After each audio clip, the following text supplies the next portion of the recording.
berkumpul. Saya gantilah nama berkumpul ya, bersekutu. Karena kalau berkumpul itu ada juga pengertian negatifnya dalam berkumpul. Tapi kalau bersekutu tidak ada konotasi negatif, pengertian negatif di situ. Itu adalah istilah rohani yang dimiliki hanya oleh orang-orang yang percaya kepada Tuhan. Bisa orang berkumpul di gereja, bisa orang berkumpul di pertanyaan, tetapi tidak bersekutu. Kalau bersekutu menjadi satu. Satu roh, satu iman, satu hati. Tapi kalau kumpul-kumpul, bisa satu tempat kita berada, tapi berlain-lainan hati dan pikiran. Dan itu bukan kehendak Tuhan. Ya ibu-ibu, doktrin keselamatan. Berbicara mengenai keselamatan, ibu-ibu, 2 kali kita akan bersekutu. Sekarang dan juga minggu atau Selasa yang akan datang.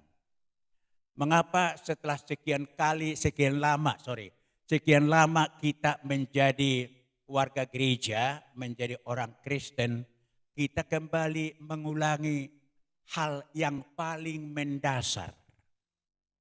Hal yang paling mendasar yang harus diyakini oleh setiap orang Kristen sudah menjadi miliknya, yang sudah diyakini oleh orang Kristen bahwa dia sudah berada di dalamnya.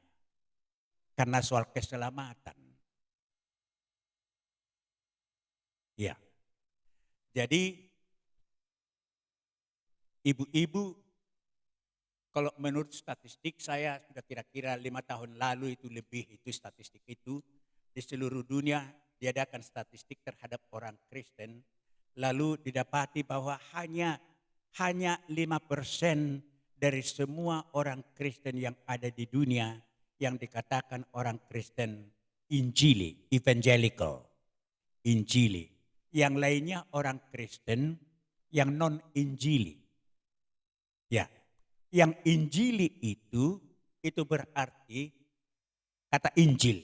Jadi Injili, yang Injili itu ialah yang benar-benar membuat firman Tuhan, Injil, menjadi dasar hidup dan pegangan hidup yang utama. Injil itu artinya kabar baik, kabar sukacita. Mengapa dikatakan Injil itu kabar baik atau kabar sukacita? Ialah oleh karena ada keselamatan bagi orang yang tidak mungkin diselamatkan. Bagi orang yang tidak mungkin diselamatkan. Tapi ada keselamatan, dan keselamatan itu hanya datang dari Tuhan di dalam Tuhan Yesus Kristus. Jadi itu yang akan kita bahas. Jadi hanya 5%. Bahkan jadi kalau tidak yang 95% itu bagaimana itu? Mereka itu memang ke gereja beribadah dan ini segala macam, tetapi tidak sungguh-sungguh meyakini bahwa mereka itu sudah memiliki keselamatan dan bahwa Yesus itulah jalan satu-satunya untuk keselamatan. Itu sebabnya sekarang gereja-gereja di luar negeri itu sudah semakin kering, semakin kosong, semakin kosong. Memang di luar negeri kalau gereja Injili masih tetap penuh. Tapi kalau yang non-Injili itu, saya ingat waktu saya di Amsterdam, waktu seminar di sana, apa yang kami lakukan? Hari Minggu gereja kosong, gak ada orang ke gereja. Lalu kami ke pantai untuk melayani orang-orang yang laki-laki, perempuan bugil, mandi-mandi, berdiri-berdiri, bercengkrama-cengkrama di pantai itu. Dan kita bayangkanlah bagaimana kami akan menghadapi orang yang seperti itu. Kita bawa alat musik dan menyanyilah di pantai itu. Ya, sebelum firman Tuhan disampaikan, dan pada berdatanganlah mereka dalam keadaan bugil, berdiri.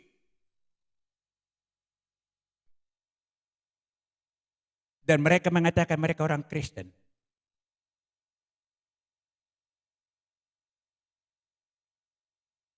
Bisa ibu bayangkan itu. Jadi menjadi Kristen, kalau belum memiliki keselamatan, tidak ada artinya. Tidak ada artinya. Jadi kita merindukan jangan sampai ada persekutuan anggota persekutuan Lydia ini yang sudah dari sejak lahir, sudah dibaptis, sudah sidi, kawin di gereja, mengawinkan anak di gereja, tapi tetap belum selamat. Untuk apa?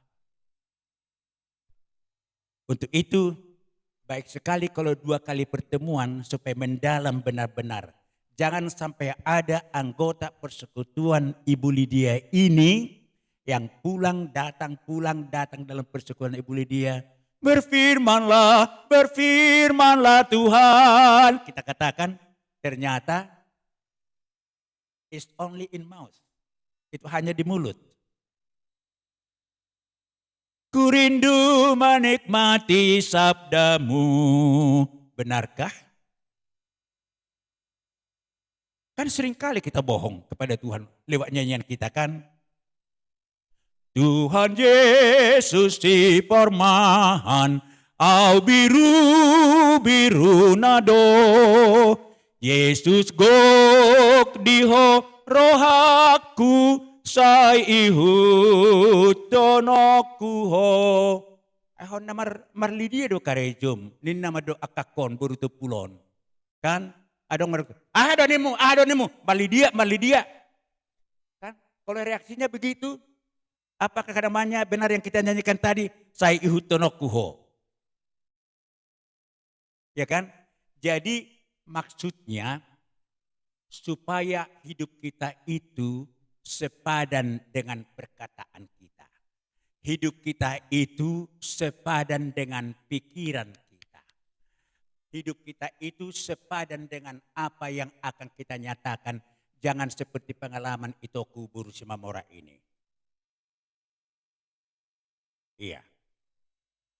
Seandainya Itoku ini menyatakan pengalamannya itu lagi-lagi baru terjadi pengalaman itu di tengah-tengah persekutuan Ibu Lydia, kira-kira bagaimana? Mungkin dus di doa sahutanai. Begitukah kita? Padahal kita mengatakan, ku rindu menikmati sabdamu. Oke, jangan kita hindari supaya jangan bersandiwara kepada Tuhan. Kepada Pak Tubing sebagai pimpinan yayasan bisa bersandiwara loh. Ya kan? Mana tahu saya isi hati ibu dan perasaan ibu kan. Apalagi kalau ibu tidak ungkapkan. Iya. Tapi kepada Tuhan bisa bersandiwara. Oke. Dan ini hanya akan terdapat dinikmati oleh orang Kristen yang injili. Yang sudah benar-benar menerima Tuhan Yesus menjadi Tuhan dan Juru Selamatnya. Tapi benarkah kita semua sudah menerima Tuhan Yesus menjadi Tuhan dan Juru Selamat kita? Itu yang akan kita pelajari 2 kali pertemuan. Pertama, mari kita membuka nas yang terbesar dalam Alkitab. Kalau ditanya oleh orang Islam, Bu, apa ayat yang paling besar dalam Alkitab? Kira-kira apa jawab kita? Kalau MC kita apa jawabnya? Oh, lulus dia.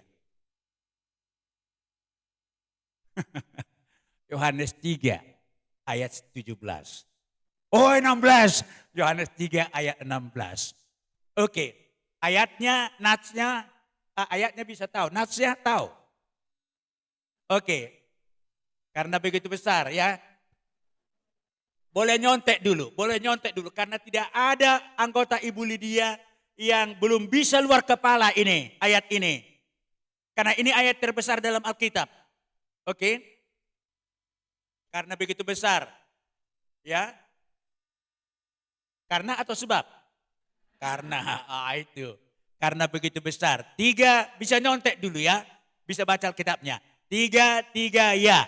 Karena sehingga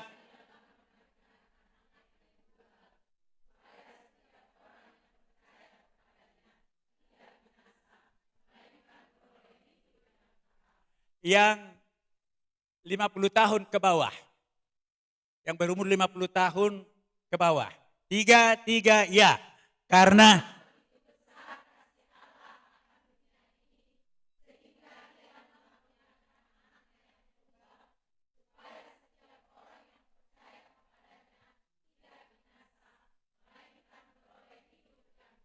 lima puluh tahun ke atas. 3 ya.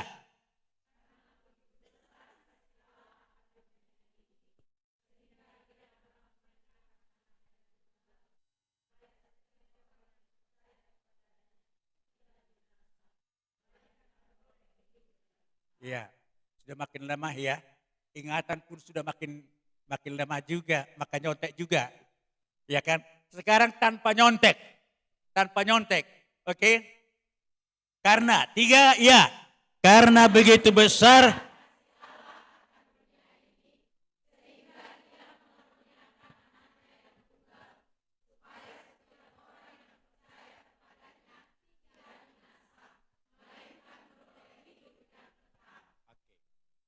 jadi supaya lebih jelas, kalau di dalam bahasa Inggris dikatakan begini, ya, ayat 16. For God so loved, past tense, ya kan? Karena begitu besar kasih Allah, for God so loved the world that He gave, bukan He gives, that He gave, ya, His only begotten Son, that whosoever believes in Him should not perish, but have eternal life. Maksudnya begini, mengapa saya bacakan ini? Kalau bahasa Indonesia kurang jelas. Karena begitu besar kasih Allah akan dunia ini. Tidak bisa kita lihat kasih Allah itu kapan itu dinyatakan. Kalau bahasa Inggris kan jelas. For God so loved the world. Jadi ini mengacu kepada peristiwa kelahiran Tuhan Yesus. Allah memberikan anaknya yang tunggal karena Dia mengasihi dunia ini. For God so loved, karena Allah mengasihi dunia ini. Lalu He gave, bukan He gives. He gave His only begotten Son. Jadi bukan anak yang diciptakan, ya kan? Anaknya yang tunggal itu. Dia sudah memberikan pada waktu yang lalu, ya kan? Jadi kalau kita mengatakan itu karena begitu besar kasih Allah akan dunia ini. Jadi pikiran kita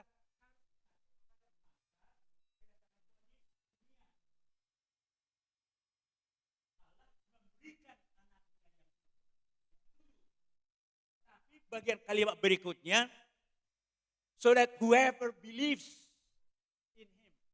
Itu bukan past tense, present, believes.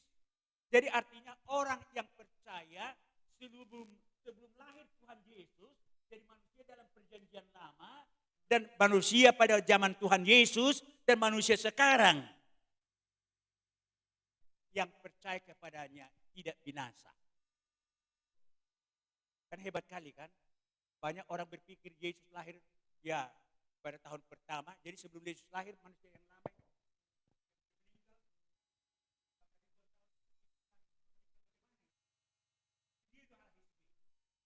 Nah ini ayat ini. Jadi kedatangan Tuhan Yesus ke dunia ini juga berlaku untuk menyelamatkan orang yang percaya. For whosoever believes. Jadi harus beriman, percaya.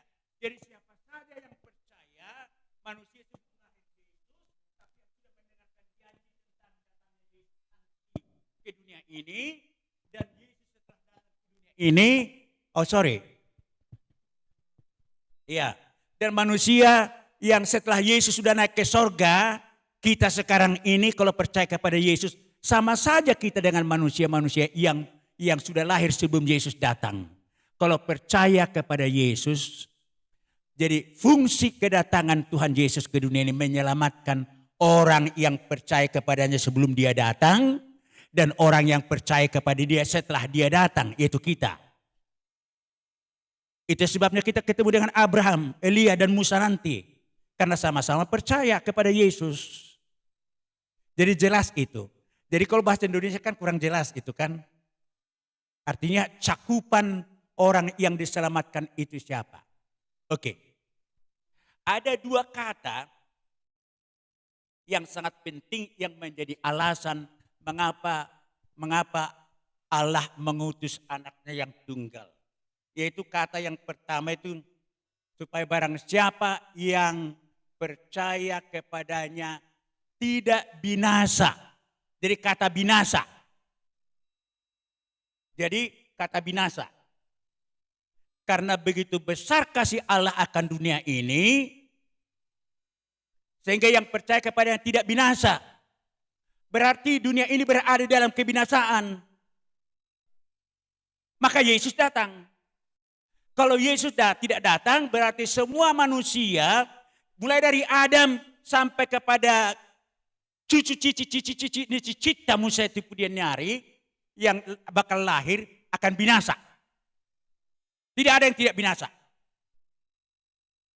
Tetapi kata yang kedua, diselamatkan. Hidup kekal. Beroleh hidup kekal. Dua kata itu yang penting. Yang mau kita bicarakan dulu pada pertemuan pertama ini.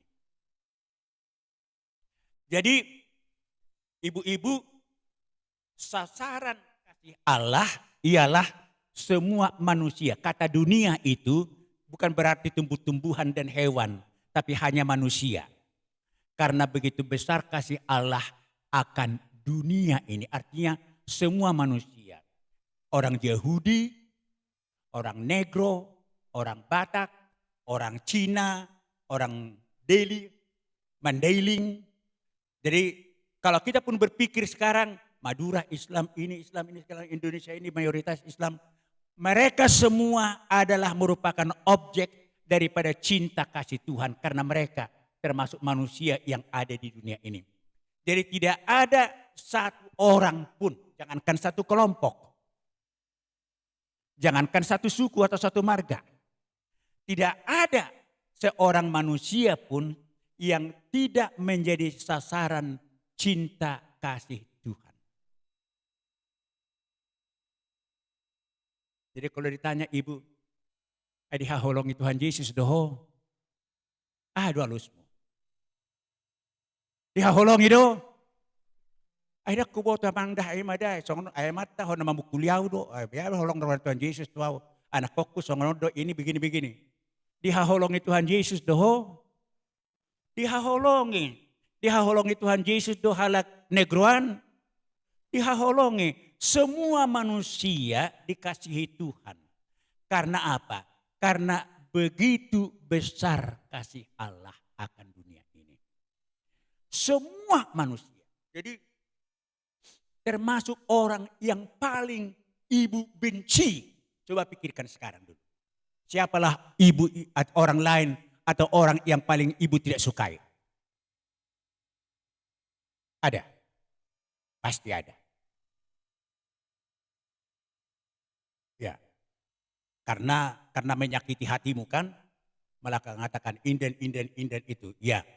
Kalau hati ibu sakit, tapi ingatlah Tuhan Yesus mengasihi mereka. Adakah hakmu untuk tidak mengasihi mereka? Kalau Yesus yang menciptakan mereka sebagaimana Yesus menciptakan kita, dikasihi Yesus, ada hak.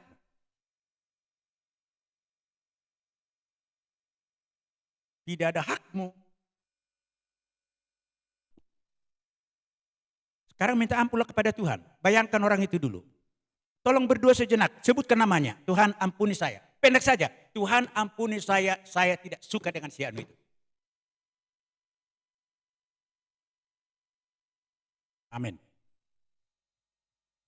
Ingat, mereka dikasihi Tuhan Yesus sebagaimana ibu dikasihi Tuhan Yesus. Berapa persen kasih Tuhan Yesus?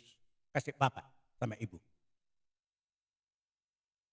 Berapa persen? Ya. Atau mungkin tidak bisa dibilang persennya kan? Berapa besar? Berapa besar?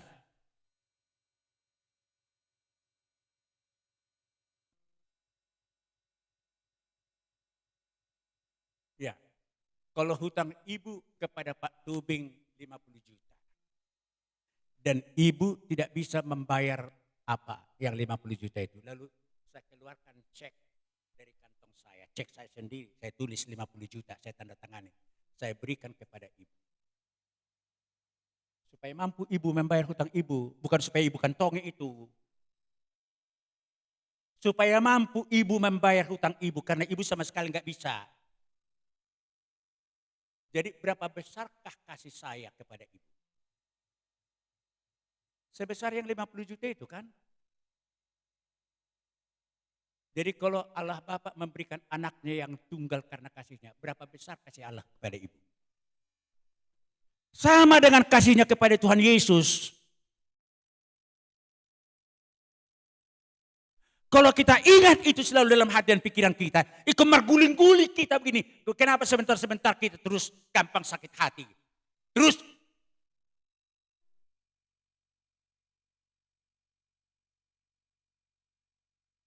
tidak bisa kita terus memaafkan orang.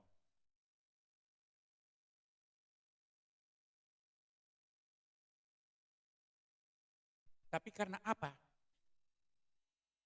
Karena semua kita, mulai dari Adam sampai generasi yang akan datang, adalah orang yang binasa. Jadi kita mau pelajari dulu arti kata istilah binasa. Bahasa Inggris itu perish dikatakan. Perish itu mati, hilang, lenyap, tidak kelihatan. Tidak kelihatan. Itu binasa. Oke. Jadi semua kita adalah orang yang binasa tanpa kecuali. Karena apa? Ya, Roma 3 ayat 10 dan 23 itu mengatakan, ayat 10 mengatakan, karena semua manusia telah berbuat dosa. Ayat 23 mengatakan, karena semua manusia telah berbuat dosa dan kehilangan kemuliaan Allah. Apa itu artinya dosa rupanya? Dosa itu ialah tindakan yang membuat kita terpisah dari Allah. Ya, itu dosa. Yang membuat kita terpisah dari Allah. Kalau kita bayangkan Adam dan Eva, si Adam hanya karena, mungkin karena sangat jatuh cintanya dia dengan si Eva yang sangat cantik itu kan. Sehingga waktu si Eva mengatakan, makanlah. Terus dimakan. Tidak dikatakan, kenapa kau ambil itu? Kan Tuhan sudah katakan bahwa tidak boleh kita ambil dan makan itu. Kok terus dimakannya? Kayaknya sederhana. Tidak ada bagi Allah dosa yang sederhana. Enggak apa-apa itu. Misalnya anak kita misalnya, diambilnya 5.000 dari kantong tanpa diberitahu kepada ibu. Bah, kok kurang uangku? 5.000. Siapa yang ngambil? Saking takutnya dia bilang, aku mah. Oh, tapi jangan ambil ya. Paling begitu kita katakan kan. Tapi kalau misalnya diambil 500.000, anak itu masih SD kelas 2, kan habis kita libas dia kan. Karena apa? Kita anggap 500.000 lebih besar daripada 5.000. Bagi Tuhan tidak demikian. Makanya tidak ada dosa kecil, tidak ada dosa besar. Semua dosa itu besar. Karena dosa itu artinya pelanggaran yang mengakibatkan kita berpisah dari Allah. Jadi karena semua kita, semua manusia sudah berpisah dari Allah. Itu sebabnya semua manusia binasa.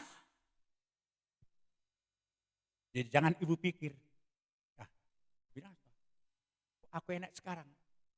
Enggak. Kita semua dikelompokkan kepada orang yang harus dibinasakan. Kenapa? Kalau ditanya ibu, pernah berdosa? Banyak kali dosa. Iya, firman Tuhan juga mengatakan begitu. Tidak ada manusia yang tidak berdosa. Dan sudah kehilangan kemuliaan Allah. Tidak bisa berkomunikasi lagi. Tidak bisa berkomunikasi lagi dengan Allah. Nah, itu sebabnya makin sering orang melakukan kesalahan. Apalagi kalau dia orang Kristen. Tahu dia bahwa yang lakukannya kesalahan. Makin dihantui perasaannya. Alani ido adong do halak Kristen agak beritik. Karena apa? Sudah tahu dia apa kehendak Tuhan, tapi selalu di sini dilakukan, lalu berperang di sini. Dia berperang dengan dirinya sendiri.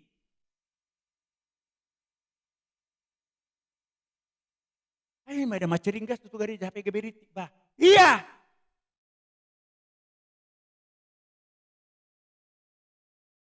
Atau tidak lagi datang ke persekutuan. Tidak lagi datang ke gereja.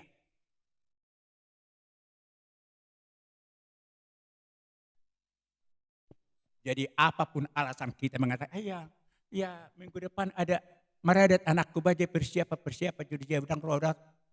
Apapun alasan kita, kalau alasan kita itu kita anggap lebih penting daripada mendengarkan firman Tuhan, awas-awas. Itu sebenarnya ibu sedang menguji, membawa ibu ke dalam ujian terhadap ibu sendiri dari Tuhan. Apakah ibu lebih mencintai Tuhan daripada mencintai urusan ibu? Seakan-akan kalau ibu tidak mengurusi urusan ibu itu, Tuhan tidak peduli dengan urusanmu itu.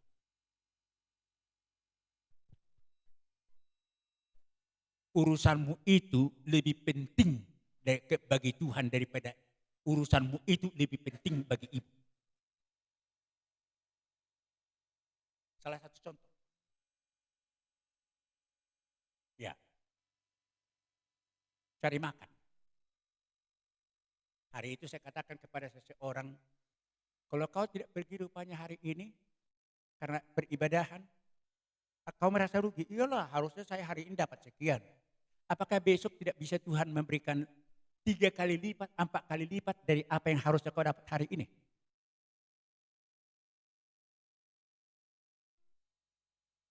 Bisa.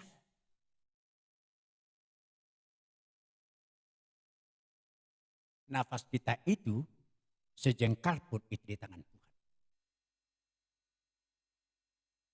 Bagi Tuhan jauh lebih penting ibu daripada ibu lebih penting bagi ibu.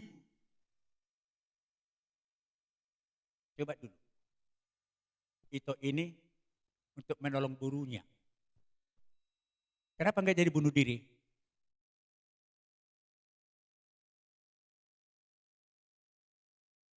Ya. Karena ibu ini masih merasa penting, lebih penting dirinya.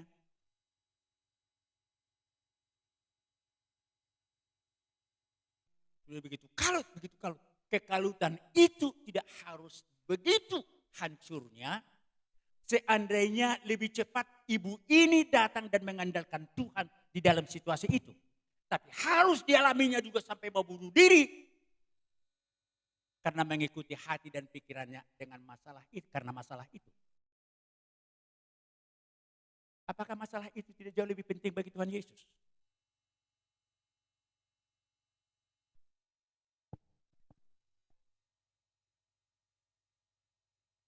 Tapi itulah kadar kehidupan daripada orang-orang yang masih menuju kepada kebinasaan. Semua kita ini harus ingat, Tuhan, aku ini adalah orang yang harus dibinasakan.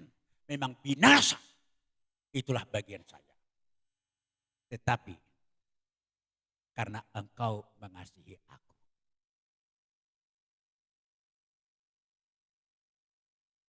karena Engkau Bapa mengasihi aku, dan kasihmu itu artinya supaya aku beroleh hidup yang kekal.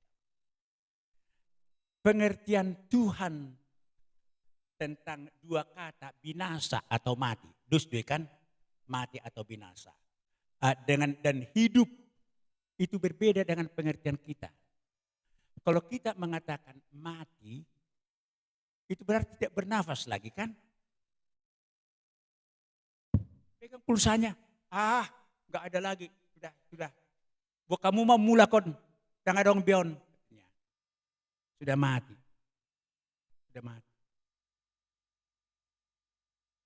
Kalau seorang kecelakaan seperti pendeta Bonar tempo hari, itu sahabat kita itu. Bonar Tubing, pendeta KBP yang berlanggar dengan kereta api di Binjai sana pulang dari gereja.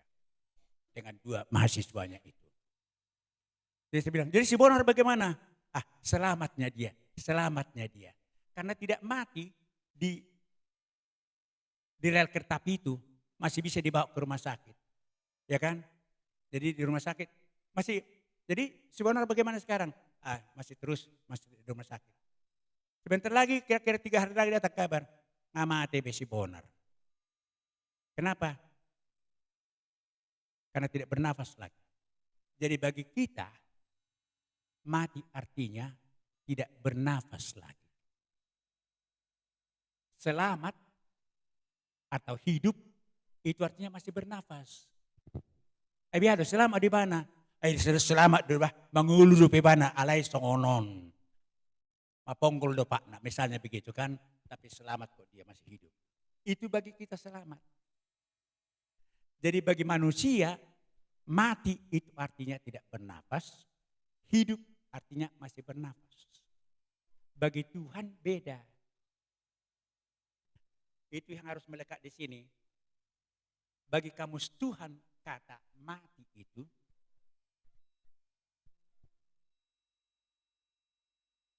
kehilangan kemuliaan Allah karena dosa.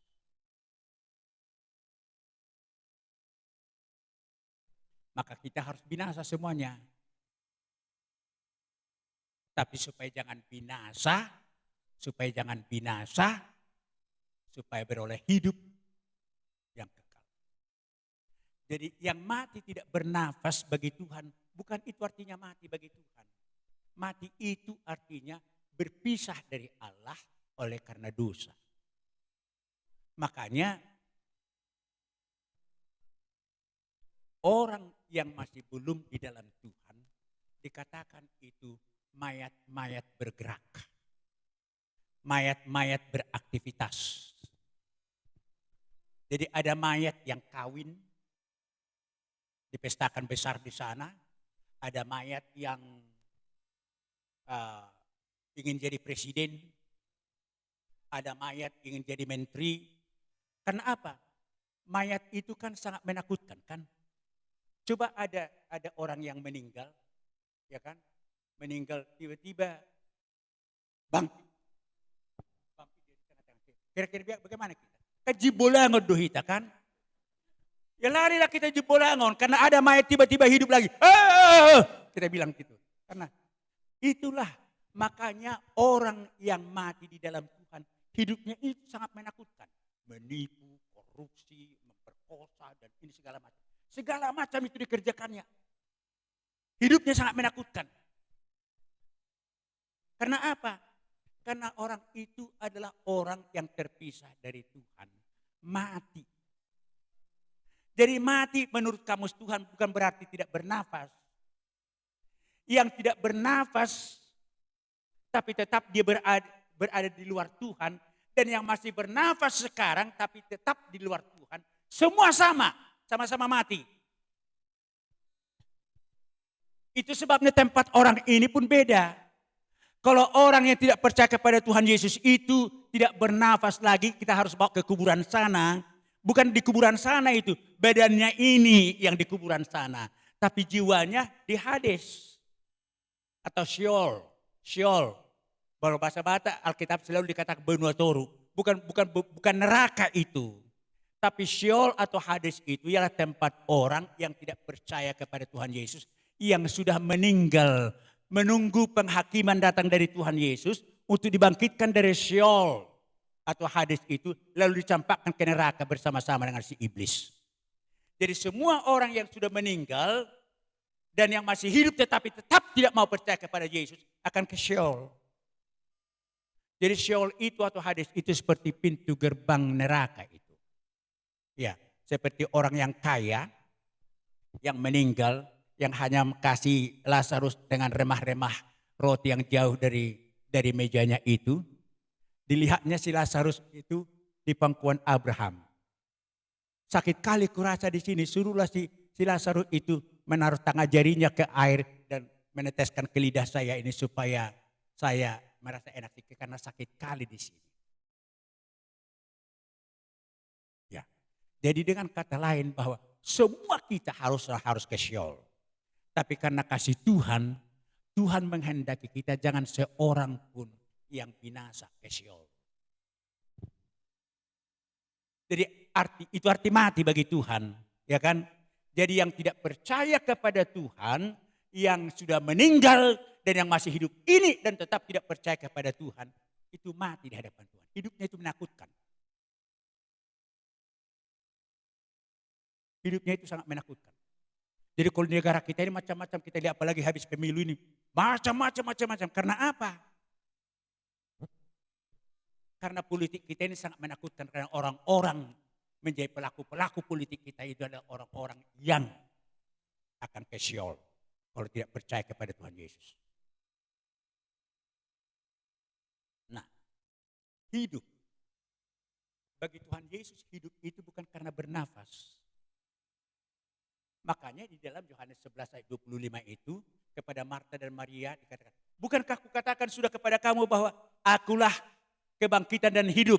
Barang siapa yang percaya kepadaku, dia tetap hidup walaupun dia sudah mati. Lazarus sudah 4 hari di kuburan, sudah bau, sudah mati. Sudah mati kata orang ini. Bukankah sudah kukatakan kepada kamu bahwa akulah kebangkitan dan hidup? Di mana kamu taruh dia? Sudah Tuhan, sudah bau 4 hari di kubur. Lalu orang berpikir karena Yesus nangis di sana, karena dia sangat mengasihi Lazarus. Itu tafsiran orang bukan. Tafsiran orang ialah karena iman si Marta dan Maria yang saban Yesus datang ke Yerusalem lewat kampung mereka Betani, selalu diundang makan. Maria duduk begini di depan kaki Yesus mendengarkan dia bicara. Dan Marta hidup merhubas makanan ini segala macam menjamu Tuhan Yesus. Tetapi mereka itu tetap belum memiliki iman yang benar. Sehingga waktu Lazarus mati, mereka menganggap tidak ada lagi harapan.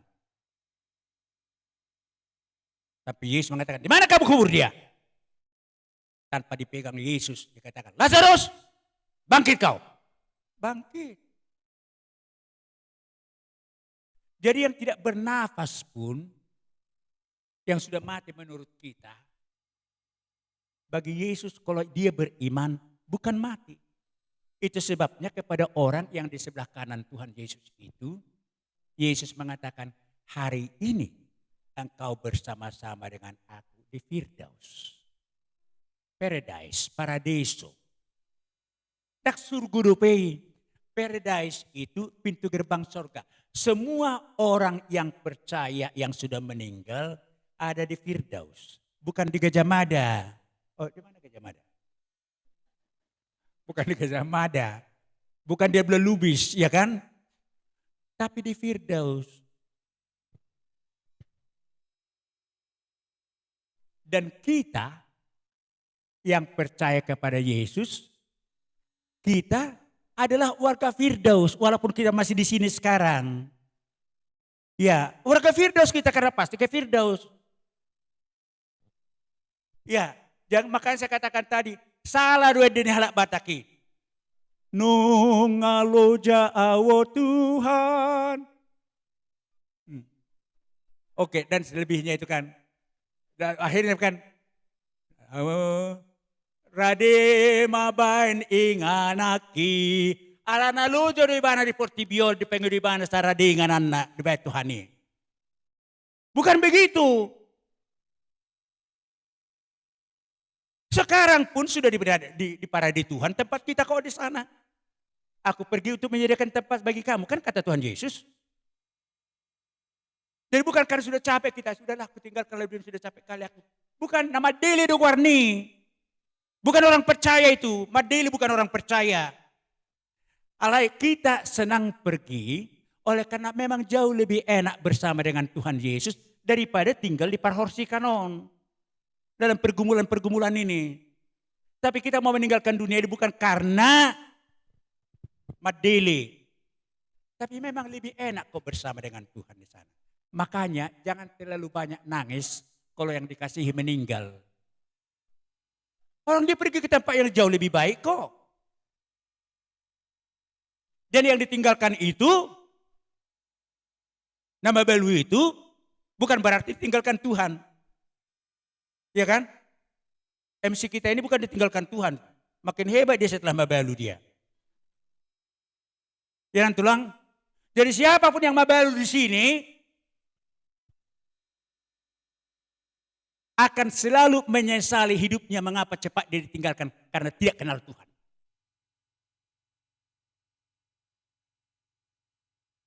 Bukan karena mabalu ibu lalu Tuhan tidak perhatikan. Karena mabalu ibu lalu Tuhan mengatakan, aku sekarang langsungnya dengan kamu ya. Kalau tempoh hari ku suruh suamimu perantara antara aku dengan kau. Sekarang perantara aku ambil. Kau dengan aku, kata Tuhan Yesus. Tidak usah pergi ziarah ke kuburan, nangis-nangis di sana. Jadi biarlah memahami, mama teho, tak mga behami.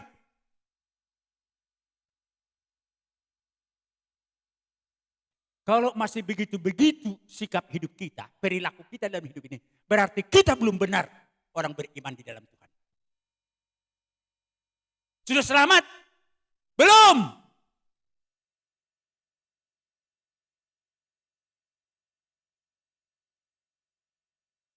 Iya. Jadi kalau belum selamat, kemana? Ke Firdaus atau ke Sheol? Jadi jangan dibilang, ay padita dalam tahun, naburjua don, inatan naringga sa marari kamis, natabos sa ranomulo marede. Bukan karena itu maka kita ke Firdaus.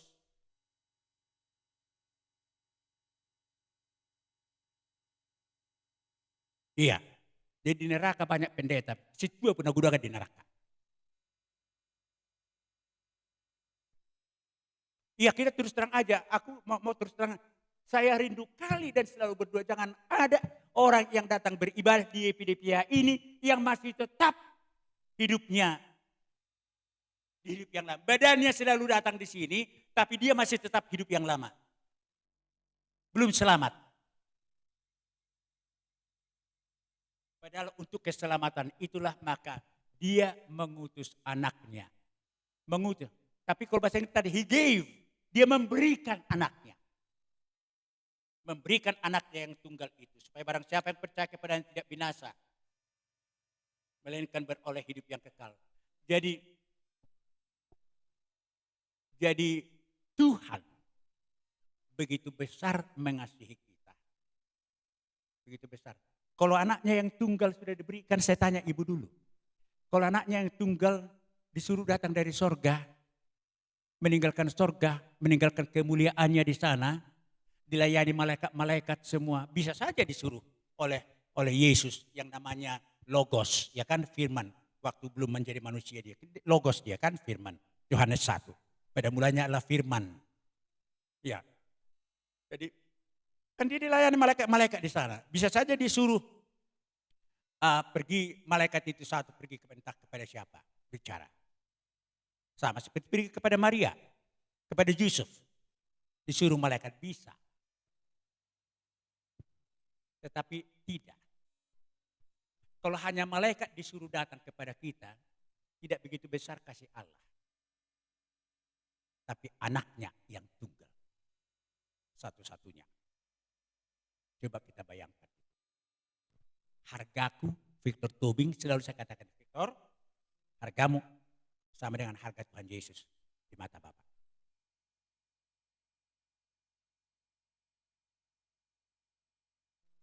Jadi kalau dia memberikan anaknya yang tunggal itu.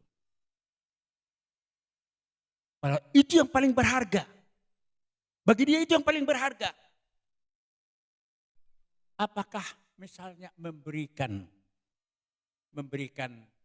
makanan, minuman, dan yang lain-lain, tidak? Hah? Tidak usah kita tunggu Jokowi sama si Prabowo mengatakan dikasih makan setiap hari setiap penduduk Indonesia. Bagaimana dia bisa memberikan makan seluruh penduduk Indonesia setiap hari supaya gemuk-gemuk minum susu anak-anak katanya dikasih. Saban hari. Isa masuron si Prabowo rotu Lydia mengalek kita mangan setiap hari. Waktu dia menyuruh datang ke Palembang, kita harus menunggu 25 hari lagi tidak makan. Nggak mati. Oci pergabus karena apa? Karena mayak bergerak.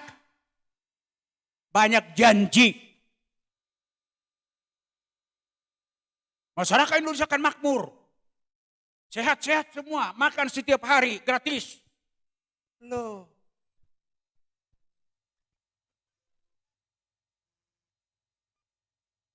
Emangnya masyarakat Indonesia nggak berpikir lagi? Padahal dia pun barangkali 2 tahun lagi nggak bisa makan lagi dia kan? Orang sudah umur berapa? Artinya secara logika, saya bukan mau menghina, tapi secara logika lah dulu. Sudah sakit-sakit dia, dibuat dia menari-nari begini supaya sehat dia kan? Iya. 2 tahun lagi? Padahal dia mau kasih makan seluruh bangsa Indonesia setiap hari. Nah itulah mayat-mayat bergerak. Kalau berpisah dari Tuhan, kebohongan itu makan siang. Makanan siang. Dak pola berpikir halak mergabus. Iya. Jadi kalau gampang kita berbohong sama anak-anak kita, sama suami, bukan si Prabowo, Prabaya.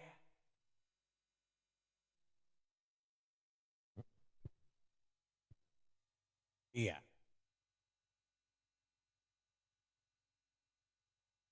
Diberikan anaknya yang supaya setiap orang, bukan barang siapa yang percaya, supaya setiap orang. Oke. Jadi orang yang sudah umur 90 tahun pun sudah sekarat di rumah sakit selama hidupnya tidak percaya kepada Tuhan, perlu kita berkunjung ke rumah sakit untuk berbicara tentang Injil dan berdoa kepada dia. Mana tahu detik-detik terakhir atau jam-jam terakhir itu dia terima Tuhan Yesus ke sorga, ke sorga, hidup yang kekal, hidup kekal.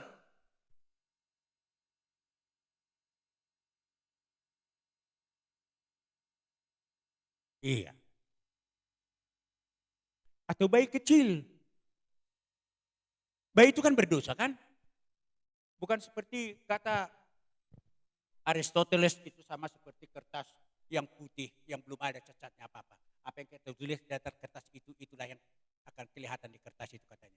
Katanya anak yang baru lahir itu masih putih bersih, tidak ada dosa. Jadi kalau apa yang kita ajarkan kepada anak itu, itulah kemudian yang menjadi dosa anak itu. Bukan, kita ini dikandung di dalam dosa. Itu sebabnya Tuhan mengatakan, mohon pengampunan, saya naluluhon kudo dosa ni ama-ama tu pinoparna, rodi sudut patuluhon, rodi sudut paupaton, pinoparni na suguro hadiau. Anak yang masih di kandungan itu ke neraka, ke neraka. Kalau tidak percaya, bagaimana dia bisa percaya? Makanya jangan menikah orang yang tidak beriman dengan orang yang tidak beriman.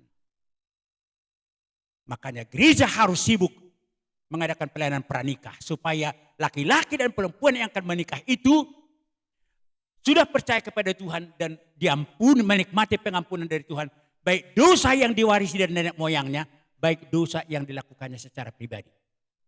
Kalau itu sudah diampuni Tuhan, berarti anak yang bakal diberikan Tuhan kepada mereka tidak lagi mewarisi dosa warisan. Karena sudah diputus dari orang tuanya yang sudah mohon pengampunan. Jadi hitap ya, semua anak-anak kita itu sudah kita wariskan dosa. Karena belum tentu ibu dulu mengandung dia memang benar-benar diminta dari Tuhan. Mengandung ya mengandung. Dan sudah mengandung, benarkah didoakan kepada Tuhan? Tuhan, ampuni anakku ini, jangan aku mewariskan dosa lagi kepada anakku ini Tuhan. Makanya kalau nakal anak kita itu, jangan terus kita salahkan. Karena biado. Kok mirip kali sikapnya sama sikap opungnya? Mengapa sama sikap opungnya dia mirip? Karena dari opungnya sudah turun.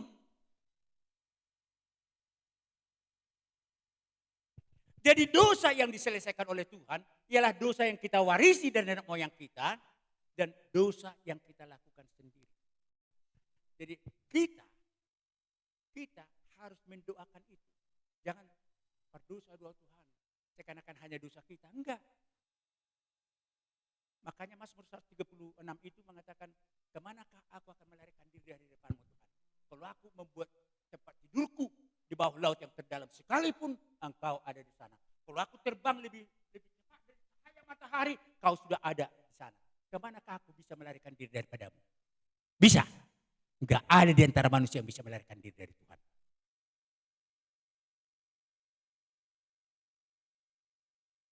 Ya. Jadi sekarang, kalau kita sudah lihat itu, dan jalan keluar dari permasalahan kita itu bukan datang dari diri kita. Bukan datang dari kita. Dalam Matius 18, coba dulu ya, 18 ayat 25 dan mungkin ayat 26 lah. Ada sebenarnya awalnya Petrus bertanya kepada Tuhan Yesus. Dibaca aja nanti di rumah ayat bab 18 ya. Berapa kalikah aku akan bisa mengampuni orang yang bersalah kepada saya? Cukupkah 7 kali kata Petrus kepada Tuhan Yesus? Bukan hanya 7 kali, 70 kali 7 kali. 70 kali 7 kali. Jadi kalau 1 minggu 7 hari. Jadi setiap hari 70 kalilah suamimu itu bersalah kepadamu. 70 bukan 7 kali. Senin 70 kali, Selasa 70 kali, Rabu 70 kali, sampai Minggu 70 kali. Kira-kira bisa mengampuni enggak? 1 kali aja dia salah. Saya huyuk nanti tampar miang tari seda. Kan itu kita bilang kan? 1 kali dia menampar, itu pun 1 minggu yang lalu. Saya selalu ingat, sampai mati saya tidak akan lupa bahwa kau pernah menampar saya. Gitu. Orang Kristen. Petrus datang kepada Yesus berapa kali? Kau ampuni. Cukup 7 kali. 70 kali 7 kali. Lalu Yesus memberikan perumpamaan begini. Bahwa ada seorang hamba yang punya hutang kepada tuannya. Jadi tuannya minta supaya dia bayar hutangnya itu. Lalu dia mengatakan, tidak, ampunilah saya tidak bisa bayar. Katanya. Tapi sebelum dia begitu, lalu tuannya itu mengatakan, kalau kau tidak bayar, kau harus dijual, dipenjarakan, istrimu dipenjarakan, anak-anakmu dipenjarakan, semua dan hartamu semua harus diambil. Jadi bersembahlah hamba itu kepada tuannya itu. Mohon ampun, tidak bisa dia bayar. Kita bayangkan kalau dia dijual dan dimasukkan ke dalam penjara, istrinya dipenjarakan juga, anak-anak semua dipenjarakan untuk membayar hutangnya itu. Berarti dia tidak bisa bayar hutang. Itu gambaran kita semua, gitu banyaknya hutang kita itu kepada Tuhan. Tidak bisa kita bayar. Semua apa yang bisa kita jual, yang kita kasihi kita serahkan kepada orang. Cukup? Enggak pernah bisa cukup untuk membayar hutang kita itu. Datang Tuhan itu mengatakan, sudah kalau begitu. Sudah kalau begitu. Kalau begitu, tidak usah bayar. Lunas semua. Jadi jalan keluar itu datang dari Tuhan itu. Tuhan itu yang mengatakan lunas. Tapi apakah orang ini menikmati kelunasan hutangnya itu? Dinikmati. Karena begini, besok harinya ketemu dia dengan temannya yang berhutang kepada dia. Habis dipukuli, dibas-basi kawannya ini karena belum dibayar hutang sama dia. Padahal hutangnya itu tidak begitu banyak. Dipukuli dia. Jadi datang Tuhan yang melunaskan hutangnya itu kepada dia, dikatakan. Hutangmu begitu banyak pelunasi, padahal hutang kawanmu itu hanya sedikit sama kau libas dia habis. Jadi dikatakan sekarang bayar. Maksudnya begini. Bukti orang yang sudah menikmati pengampunan, bagi mudah, bukti daripada orang yang sudah menikmati pengampunan, dia mampu mengampuni sesamanya. Kalau kita belum mampu mengampuni sesama kita, padahal kesalahannya jauh lebih kecil dan jauh lebih sedikit kepada kita daripada kesalahan kita kepada Tuhan, berarti kita belum menikmati pengampunan yang dari Tuhan, walaupun Tuhan sudah memberikan anaknya yang tunggal itu. Selamat enggak? Enggak selamat. Karena hanya kalau kita menikmati pengampunan. Dan bagaimana kita menikmati pengampunan? Ya, 1 Yohanes 1:9 mengatakan, kalau kita mengaku dosa kita, Allah itu setia dan adil. Dia akan mengampuni segala dosa kita dan menyucikan kita dari segala kejahatan. Kalau kita mengaku. Bagaimanakah kita mengaku dosa kita rupanya kepada Tuhan? Saya sama Tuhan dosa kuda, nah sengaja nak tarabak pas-pasum. Ya, waktu mau makan itu duanya. Ya kan, mau tidur itu duanya juga. Bangun pagi itu duanya juga. Mau pergi belanja itu duanya.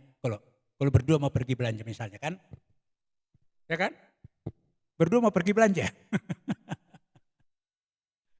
Iya, atau mau pergi kerja. Saya sama dosa nami, dosaku, nah sengaja. Kalau Tuhan bertanya, yang mana lagi rupanya yang belum kuampuni? Kemarin itu doamu. Minggu yang lalu itu juga doamu. Bulan yang lalu itu doamu. Yang mana rupanya yang belum kuampuni? Padahal karena malunya kita mengatakan kepada Tuhan, Tuhan, aku sangat benci dengan edaku ini dan mertuaku itu. Aku sampai sekarang gak bisa mengampuni dia. Dua kita begitu sama Tuhan. Kan tidak begitu. Malunya kita dengan terus terang mengaku apa kesalahan kita itu kepada Tuhan. Padahal Tuhan tahunya, bukan tidak tahu dia. Tapi apakah dia mau kita memiliki sifat ilahi itu jujur sama seperti dia yang jujur?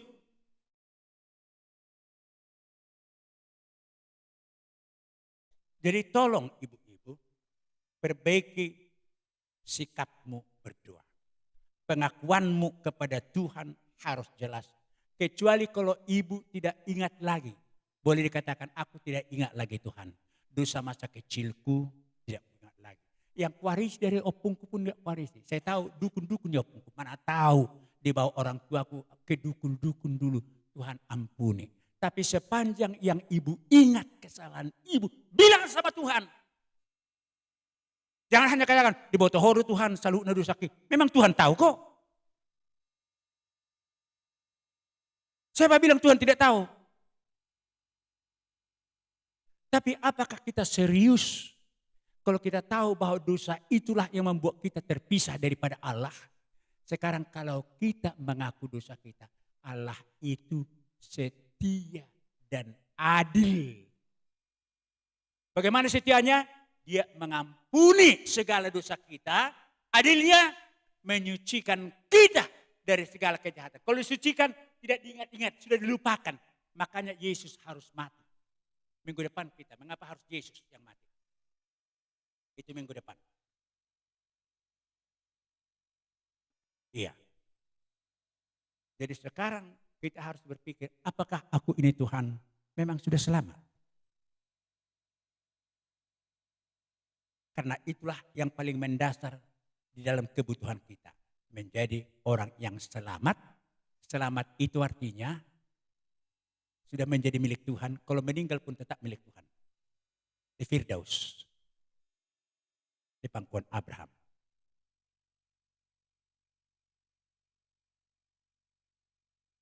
Oke. Dak pola salah maruba melomar sahid. Alaidang alana babir mate. Ngerti? Kita berobat kalau kita sakit supaya kita bisa lebih lama dipakai Tuhan dalam hidup ini. Untuk melayani Tuhan dalam keluarga, anak-anak dan yang lain-lain. Bukan karena takut mati.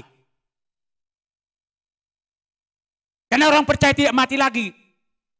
Setiap orang percaya kepadaku, dia tetap hidup walaupun dia sudah mati. Kata firman Tuhan.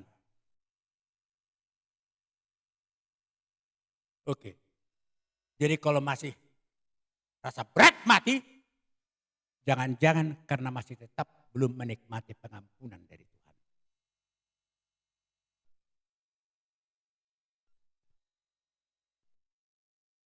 Ini doktrin dasar yang harus kita miliki semuanya. Ibu-ibu, kalau firman Tuhan ini terlalu keras, memang begitulah. Begitulah, supaya kita tidak main-main. Di gereja kita tidak dapat pengajaran yang seperti ini. Tapi supaya kita semakin jelas mengerti. Aku ini hidup, statusku sekarang adalah anak Tuhan. Jangan sampai ada tanda tanya dalam diri kita. Iya ya, sudah anak Tuhan ya aku, itu bagaimana ya? Kok gampang kali aku sakit hati. Sulit kali aku mengampuni. Kok mertuaku itu hanya sehali dua diburai ngamani kor. Sampai sekarang gak mau aku mengampuni dia. 70 kali. 7 kali. Iya. Dan Yesus menghargai orang-orang yang seperti itu. Mertua mahalak. Natu mangihon hatani debata. Nau peopsa. Jala namang ulahotsa. Di ulahok kamu may. Mulak syanon jolo martanya kamu. Naolo mau Tuhan mengampuni. Dok kamu guarni nama cemol diampuni kamu. Naolo mau Tuhan. Saya sama dosa.